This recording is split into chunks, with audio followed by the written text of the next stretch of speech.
जय श्री कृष्णा सबको। कहानी की श्रृंखला में मैं भी हाजिर हूँ एक प्रेरक कहानी के साथ जिसका शीर्षक है पशुता और मनुष्यत्व का चोला। इस कहानी को जब मैंने पढ़ा तो इसने मुझे ये सोचने पर मजबूर कर दिया कि वाकई हमारा जो कर्मा है वो कितने मायने रखता है। हमारा काम, हमारा कर्म ये निश्चित करता है कि हम किस योनि से आए हैं और किस योनि को जाएंगे। सारा लेखा जोखा यही हमें देखना और भोगना होता है।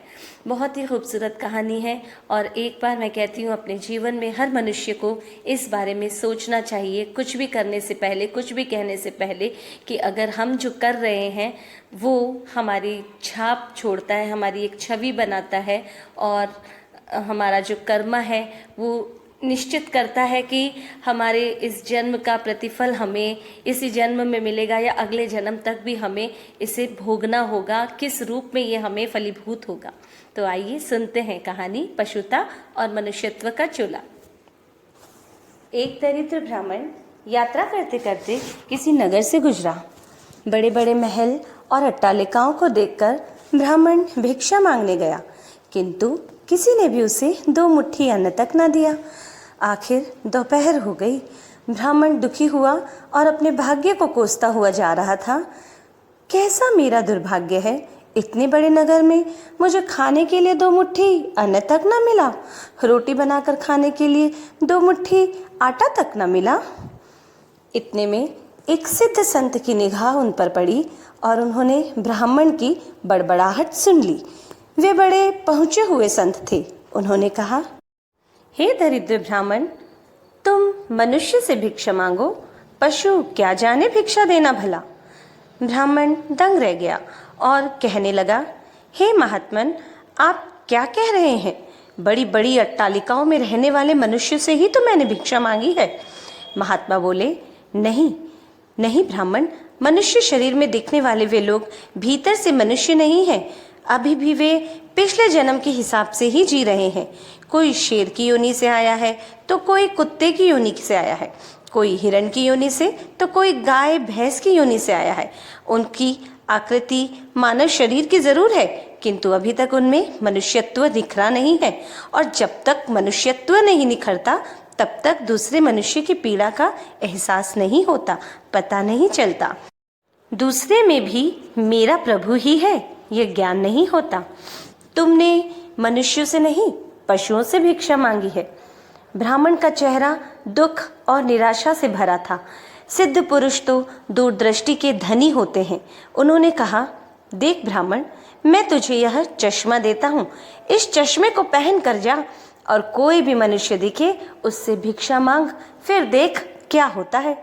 वह दरिद्र ब्राह्मण जहाँ पहले गया था वहीं पुनः गया और योग सिद्ध वाला काला चश्मा पहनकर गौर से देखा। ओहो, वाकई घोर आश्चर्य।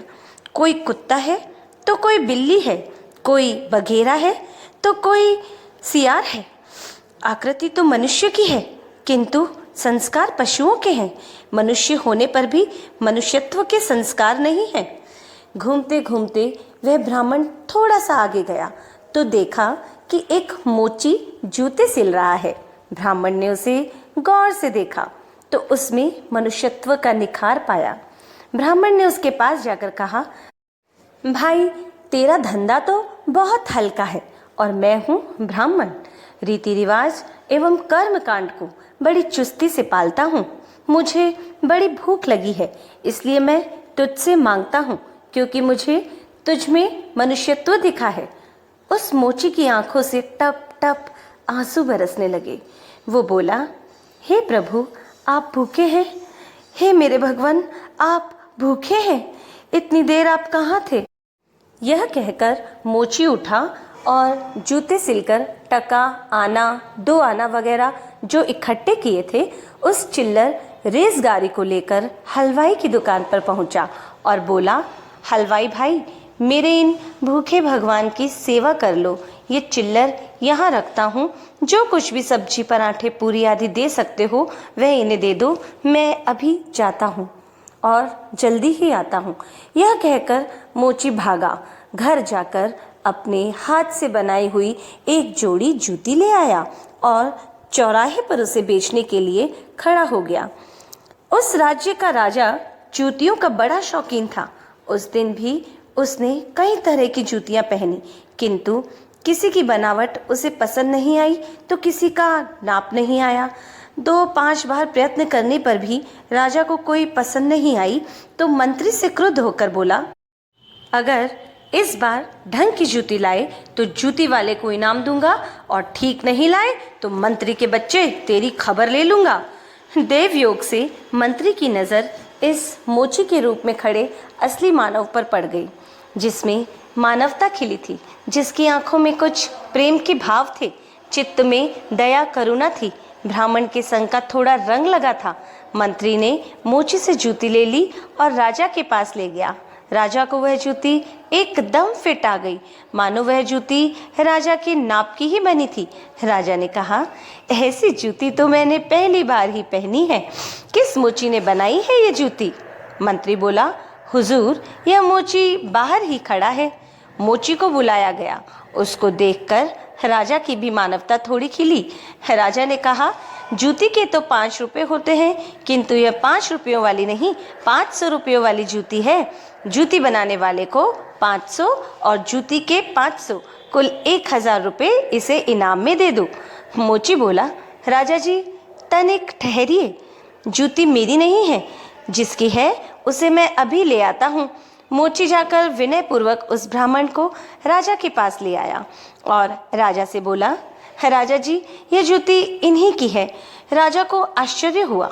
वो बोले, यह तो ब्राह्मण है, यह जूती इनकी कैसे भला? राजा ने ब्राह्मण से पूछा तो ब्राह्मण ने कहा, मैं तो ब्राह्मण हूँ, यात्रा करने निकला हूँ। राजा, मोची जूती तो तुम बेच रहे थे, इस ब्राह्मण ने जूती कब खरीदी और बेची? मोची ने कहा, राजन, मैंने मन में ही संकल्प कर लिया था कि जूती की जो भी रकम आएगी वो इन ब्राह्मण देव की होगी। जब रकम इनकी है तो इन रुपयों को मैं कैसे ले सकता हूँ भला? इसीलिए मैं इन्हें ले आया हूँ। न जाने किसी जन्म में मैंने दान करने का संकल्प लिया होगा और मुकर गया होऊंगा, तभी तो ये मोची का चोला मिला है मुझे। और यदि अब भी मुकर जाऊं तो ना जाने कितने जन्मों तक मेरी ऐसी दुर्गति हो। इसीलिए राजन, ये रुपए मेरे नहीं हुए, मेरे मन में आ गया था कि इस जूती की रकम इनके लिए होगी। फिर 5 रुपए मिलते तो भी इनके होते और 1000 मिल रहे हैं तो भी वो इनके ही हैं। हो सकता है मेरा मन बेईमान हो जाता, इसलिए इन रुपयों को मैंने छुआ नहीं और असली अधिकारी को ले आया। राजा ने आश्चर्यचकित होकर ब्राह्मण से पूछा, ब्राह्मण, मोची से आपका परिचय कैसे हुआ? ब्राह्मण ने सारी आप बीती सुनाते हुए सिद्ध पुरुष के चश्मे वाली बात बताई और कहा कि राजन, आपके राज्य में पशुओं के दर्शन तो बहुत हुए, लेकिन मनुष्यत्व का अंश इन मोची भाई में ही नजर आया। राजा ने कौतूहलवश कहा, लाओ यह चश्मा जरा, हम भी देखें। राजा ने चश्मा लगाकर देखा तो दरबारियों में उसे कोई सियार दिखा तो कोई हिरण, कोई बंदर तो कोई रीछ। राजा दंग रह गया, यह तो पशुओं का भरा हुआ दरबार है। राजा को लगा कि यहाँ सब पशु ही पशु हैं, तो फिर मैं कौन हूँ? उन्होंने सोचा कि यह भी परीक्षण होना ज़रूरी है। उन्होंने आईना मंगवाया और उसमें अपना चेहरा देखना चाहा। दरबार में आईना आया और जब कौतूहल पूर्वक राजा ने आईने में अपना चेहरा देखा तो देखा कि एक शेर नजर आया। राजा के आश्चर्य की सीमा ना रही। ये सारे जंगल के प्राणी और मैं जंगल का राजा शेर, यहाँ भी इनका राजा बन बैठा हूँ। राजा ने कहा, ब्राह्मण देव, योगी महाराज का चश्मा तो बड़ा गजब का है। वे योगी महाराज कहाँ होंगे? ब्राह्मण बोले, वे तो कहीं चले गए। ऐसे महापुरुष कभी कभी ही बड़ी कठिनाई से मिलते हैं। श्रद्धावान ही ऐसे महापुरुषों से लाभ उठा पाते हैं। बाकी तो जो मनुष्य के चोले में पशु के समान है, वे महापुरुष के निकट रहकर भी अपनी पशुता नहीं छोड़ पाते।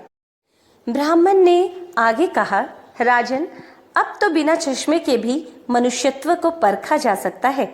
व्यक्ति के व्यवहार को देखकर ही पता चल सकता है कि वह किस योनि से आया है। एक मेहनत करे और दूसरा उस पर हक जताए तो समझ लो कि वह सर्प योनि से आया है, क्योंकि बिल खोदने की मेहनत तो चूहा करता है और उस चूहे को मारकर सांप बिल पर अपना अधिकार जमा बैठता है। अब इस चश्मे के बिना भी विवेक का चश्मा काम कर सकता है और दूसरे को देखें तो उसकी अपेक्षा स्वयं को ही देखें कि हम सर्प योनि से आए हैं कि शेर की योनि से आए हैं, या सचमुच हम में मनुष्यता खिली है। यदि पशुता बाकी है तो वह भी मनुष्यता में बदल सकती है। कैसे? कुसंस्कारों को छोड़ दें, बस अपने कुसंस्कार आप खुद ही निकालेंगे तो ही निकलेंगे। अपने भीतर छुपे हुए पशुत्व को आप निकालेंगे तो ही निकलेगा। यह भी तब संभव होगा जब आप अपने समय की कीमत समझेंगे। मनुष्यत्व आए तो एक एक पल को सार्थक किए बिना आप चुप नहीं बैठेंगे। पशु अपना समय ऐसे ही गंवाता है। पशुत्व के संस्कार पड़े रहेंगे तो आपका समय बिगड़ेगा। अतः पशुत्व के संस्कारों को आप बाहर निकालिए और मनुष्यत्व के संस्कारों को उभारिए। फिर सिद्ध पुरुष का चश्मा नहीं वरन अपने विवेक का चश्मा ही कार्य करेगा। और इस विवेक के चश्मे को पाने की युक्ति मिलती है हरि नाम संकीर्तन से, सत्संग से। तो हे आत्मजनों, मानवता से जो पूर्ण हो वही मनुष्य कहलाता है। बिन मानवता के मानव भी पशु तुल्य रह जाता है। किसी ने सच कहा है, मानव भव्य अनमोल रतन है, मुश्किल ये पाना, मत यूं ही व्यर्थ गवाना, सत्कर्म में से लगाना। मानव भव्य अनमोल रतन। काम क्रोध मद लोभ ईर्ष्या दुष्कर्मों से दूर रहे, त्याग तपस्या धर्म कर्म में जीवन धारा बहती रहे। फिर हंसना और रोना क्या, काहे को पछताना, मत यूं ही व्यर्थ गवाना, सत्कर्म में से लगाना। मानव भव्य अनमोल रतन। Thank you.